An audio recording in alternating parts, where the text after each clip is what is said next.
okay, so let's close this off by, why don't you tell us something about what you're doing with regards to revamping undergraduate education at the University of Texas, and what your aims are, and also why it was that you were picked or chose to do this. Exactly. Um, it all gets into my analysis of language. I was doing all of this work trying to understand, could I get say a group of initially two people, but then as many as five people to interact with one another on the computer? And if so, could I track how they are interacting with each other and get a sense of how the group was working? And working with some computer scientists, we were able to come up with a really slick program to do that. And then it occurred to me, wouldn't it be interesting to do that in a large class? Because I taught a large introductory psychology class with a colleague of mine, Sam Gosling. And we had 500 students in the class. We had them bring a laptop to class one day. And we were able to break the class into small groups of 5 each. They could interact with each other. And we were able to track how they were interacting. And we could give feedback to the group, trying to get the group to work better. So using the style matching, we could tell people whether or not the members of the group were paying attention to each other, or if someone was talking too much, we could ask them to not talk so much, and so forth. And it worked. The next semester, we realized, we could use this idea and revamp the class from top to bottom, where we got rid of the textbook, so all readings were online. We'd have a quiz at the beginning of every class. We would break the class into interactions more frequently. In other words, started to rethink the class from top to bottom. And then we moved it into an online class so that we were able to broadcast out, and we switched the format of the class so it was like a TV show. So we were behind a desk, we'd have fake news, or at least one of us would be in front of a green screen, I don't know we were if in some other use place. The word fake news. I'm not sure that's appropriate. No. It used to be, people used to know what I meant, but as soon as I said that, I realized I can't use that anymore. Yeah. But this idea of one of us would be in front of a scene somewhere on Earth, so one of us, I would say, Sam, where are you? It looks like you are in a balloon today. And so it looks like he's in a balloon and so forth. In any case, the point was we turned this into a television show, and what we found was that by broadcasting this out to 1,500 students, we set it up because there was testing every day, that students were in class every day. They were focusing more on the material. They were more engaged, and it turns out that their average performance went up compared to when we taught it in the past. And more impressively, people who took our online class did better in the other classes they were taking that semester. Oh yeah, that's impressive. And the classes they took the semester afterwards. What kind of improvement did you get? It wasn't huge. It was like a difference between a 3.1 versus a 3.25. And we reduced the disparity between upper middle and lower middle class students in terms of their performance, so that historically we found a one letter grade between the upper middle and lower middle class students. Yeah. And now we had reduced it to 0.4 letter grade. Okay, that's big. That's big. So that's kind of analogous to what was happening with the future authoring program. That's right, so how do you account for that? Why do you think it had that differential effect on the lower performing students? It turns out we came across some previous research that had found similar effects, but it deals with frequent testing. The idea is kids who come from lower middle class backgrounds, by and large, went to crappy high schools.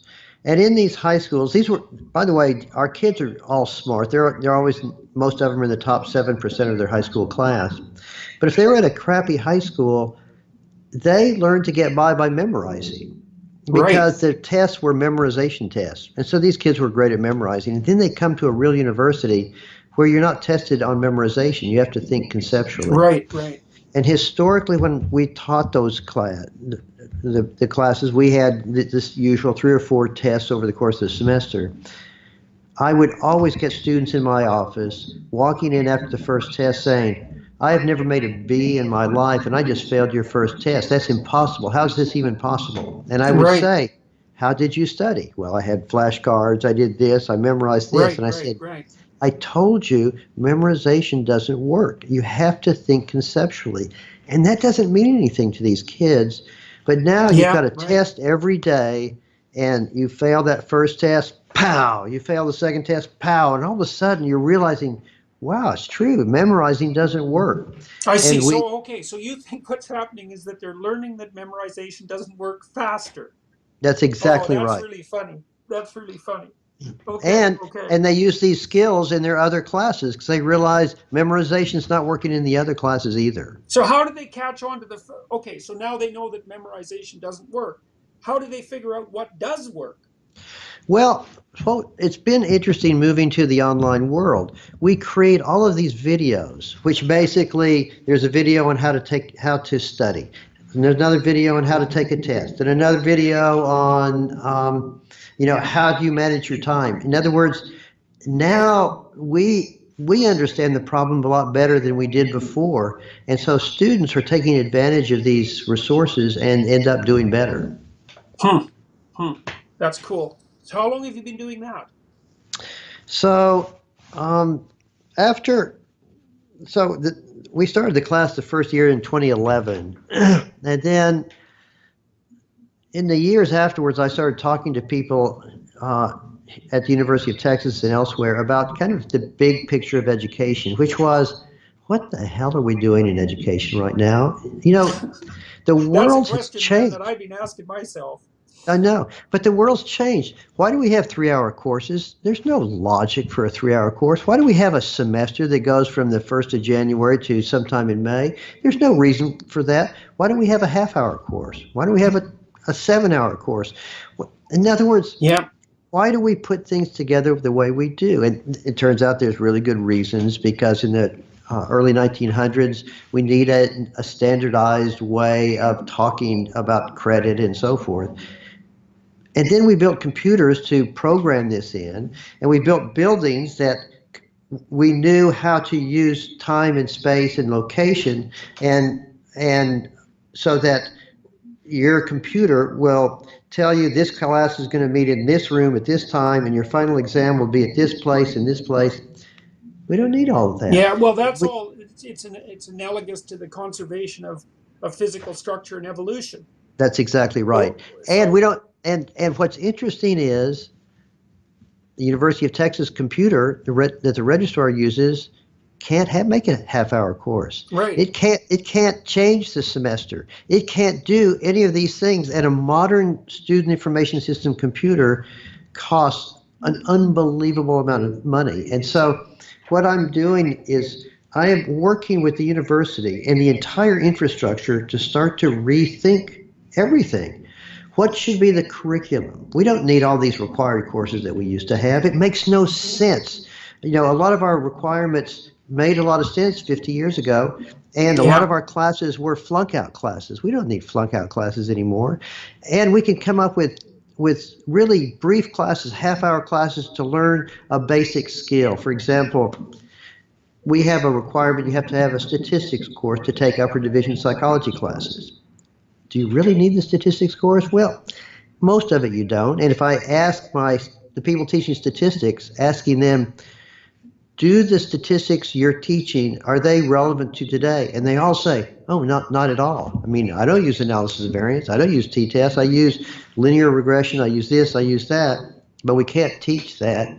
And my view is, if you're going to take my upper division class, you better know correlations. And you Yeah. better know correlations up and down. I could teach a correlation course that would be a 0.7 hour course. Yeah. And Yeah. Well, well, one of the and things. download it and take it anytime. Yeah. I don't care when you take it. Yeah. Well, I mean, I've been using YouTube a lot for the last 3 years, and That's right. started putting my lectures online, just Hmm. taped with an iPad. Um, and by the beginning of 2016, I'd collected about 1 million views, and I Hmm. thought, oh, that's a whole different thing than I thought it was. I thought YouTube was for cute cat videos. And then I Mm. started thinking it through and I thought, oh no, look, here's the situation, man. For the first time in human history, the spoken word has as much staying power and reach as books. No, more reach. You Mhm. can publish faster and it can be Mhm. broken up and communicated in all sorts of chunks. It's like, this is absolutely revolutionary. And it seems to me that, well, the That's right. universities are in It, a race against time, you that's know? exactly right, because this is the new world order, and it's like every other part of our world right now, where we're dealing with the future of AI and the future of everything. That this really messes with the world order, because Yep. so much of what we can teach can be put up there, and because correlations haven't changed a hell of a lot in the last 100 years. You Yep. don't need to update your lecture on correlations. Right. And There's you only something. need one really good lecture on correlations, not That's 1,000 exactly of them or 10,000 of them. That's also that's, very frightening. that's exactly right. And but then we do need, we're talking now 15th century. We do need a guild mentality. If you're going to become a therapist, a scientist, or this or that, you need to have some serious lab experience. You need to have some serious experience doing things in addition to learning how to think and to get some smart feedback on how to think, Yeah. how to come up to get up to the level to understand what's involved in trying to make new science, to make new advances. It's a incredibly exciting time, and I'm working with all parts of the university. I have 200 people working with me. I've got various, we're dealing with a development studio, working on new ways of thinking of online and other technologies. I've got a big research and methods group trying to find out what even works. We don't even know what works and what doesn't. We're having to deal with extended campus in terms of how we can push out our classes, our information to the world in a way that has some kind of financial value to the university. So we, in this office that I'm Have you doing, guys been thinking about accreditation? Because it seems hmm to me that this is the it's the big problem of, issue. well, Big, the thing is that the ability to disseminate valuable information was once, the university in some sense had a hammerlock on that. That's that's gone. right. No more That's right. hammerlock. That's right. But the thing that the impediment to mass education at the moment, in some sense, is the problem of mass accreditation. That's And the right. universities still have a hammerlock on that, but there's no reason that they need to. So hmm I'm curious, when you're thinking about the mass distribution of educational material, what have you been thinking about in relationship to you would accreditation? the problems and the complexity of this are unbelievable. So some of it is the nationwide bureaucracy. So there are accrediting agencies that don't know how to deal with fractional credit, don't know how to deal with a variable calendar. We've got Mm-hmm. financial aid issues because they're based on these old systems as well. Right, We're right. dealing with intellectual property in terms of who owns the IP of a class. Is it the instructor? Is it the university? Can the university resell it? How do we rethink this? The idea of having free open classes is great, but it's not a very good business model. And this has been Yep. one of the problems with Coursera and edX. And you're putting your videos online for free because the It's a reality is terrible it costs business it. model. Yeah. I've been And using Patreon. You know about Patreon? no, I Oh, it's don't. really interesting. It's a platform that was developed because of the difficulties that creative people were having in monetizing their production. Hmm. And so with Patreon, people can voluntarily buy a monthly subscription.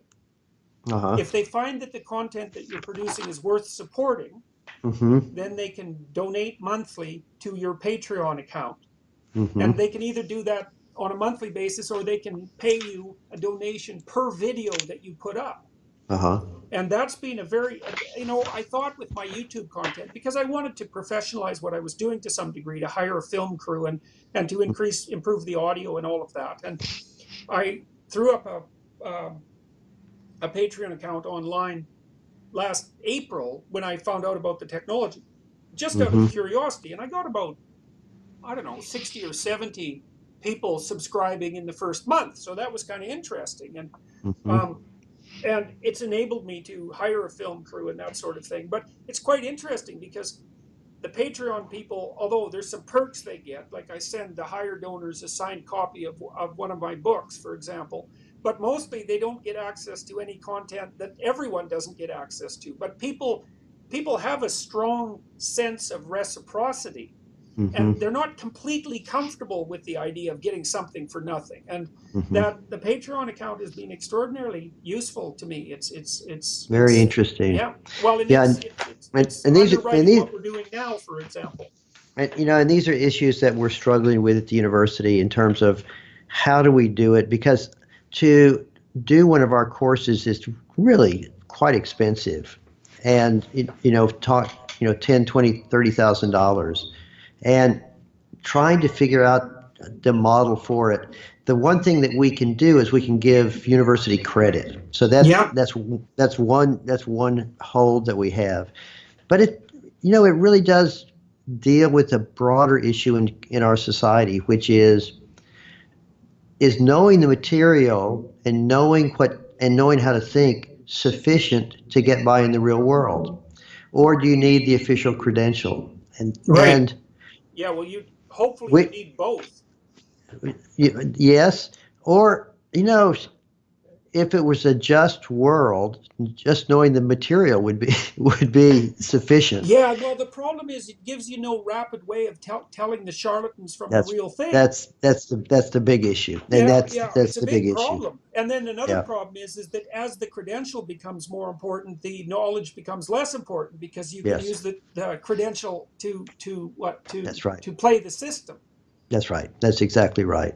So these are the kinds of things that I've been dealing with, and you know, trying to change a giant bureaucracy turns out it's not real easy. Yeah, And well, and I, you said why it has all these built-in assumptions that are part of the structure, not only part of the cognitive apparatus, but actually built right into the infrastructure. that's exactly right. And what I've found is the people at the university have been very supportive. I thought for sure I would run into major obstacles. Yeah, Faculty, students, administrators, even the legislators, because this is a public university, are all really supportive. yeah, And even though I've got support all around, it's still just like swimming through molasses, yeah, because there are all of these rules and regulations that have been there sometimes for 100 yeah. years that no longer serve a Well, purpose. that's maybe you don't know, but the typical Fortune 500 company only lasts 30 years, Hmm. and the typical family fortune 3 generations. Hmm. And it's for the reasons that you just described. Is what happens is that the structure itself becomes so anachronistic that not even the people within it can change it. Yep. And so then Yep. something comes along that's younger and that's built on different presuppositions. It just takes it out. And the Hmm. probability that that's going to happen to the universities, in my opinion, is overwhelmingly high Hmm. because of exactly the sorts of things that you described. It's structural. It's built for a different century. In Yes. fact, it And might be and built for the late 1800s. Well, it is, and actually, if you think about it, university started in the 1400s, and it's amazing that they have survived as well as they Yeah, have. that's for sure. That's for sure.